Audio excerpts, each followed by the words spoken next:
Wherever you go, whatever you do, throw a little at it. Omax, Vest and Briefs. வார விடுமுறையொட்டி கொடைக்கானலில் சுற்றுலா பயணிகளின் கூட்டம் அலைமோதுகின்றது. கூடுதல் தகவல்களோடு இணைப்பில் இருக்கிறார் எமது செய்தியாளர் மணி நேதாஜி. தற்பொழுது கொடைக்கானலில் மக்களின் கூட்டம் எவ்வாறாக இருக்கின்றது? அங்கு பாதுகாப்பான ஏற்பாடுகள் எல்லாம் செய்யப்பட்டிருக்கின்றனவா, என்னவாக இருக்கின்றன?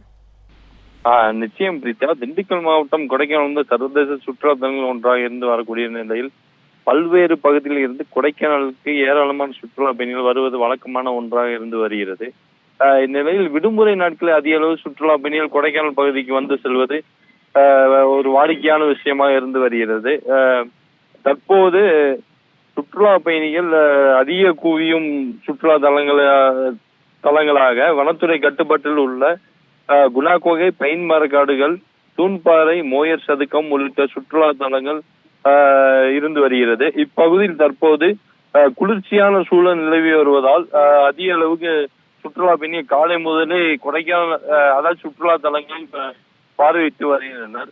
மேலும் நகரின் மையப்பகுதியில் அமைந்துள்ள நட்சத்திர ஏரியில் படகு சவாரி மற்றும் சைக்கிள் சவாரி செய்து உற்சாகம் அடைந்து வருகின்றனர்.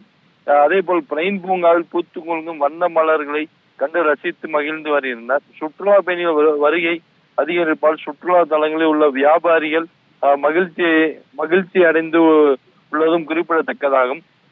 தற்போது அதிக அளவு சுற்றுலா பயணிகள் இல்லாமல் குறைந்த அளவு சுற்றுலா பயணிகள் வருகை இருப்பதாலும் கொடைக்கானல் மையப்பகுதிகளில் போக்குவரத்து நெரிசல் இல்லாமல் சுற்றுலா பயணிகள் தங்களது சுற்றுலா தலங்களை எந்த ஒரு இடையூறு இல்லாமல் சென்று சந்தித்து வருகின்றனர். மேலும் ஒரு சில சுற்றுலா தலங்களில் குறைந்த அளவு சுற்றுலா பயணிகள் இருப்பதால் பார்வையிடும் இடங்களை மகிழ்ச்சியுடன் கண்டு ரசித்து வருகின்றனர். பிரீதா,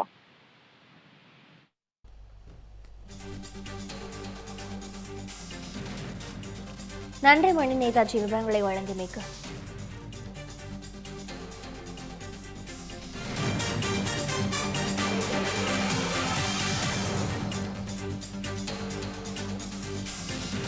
தமிழ் ஜனம் சேனலை சப்ஸ்கிரைப் பண்ணாம பார்த்துட்டு இருந்தீங்கன்னா மறக்காம சப்ஸ்கிரைப் பண்ணிடுங்க.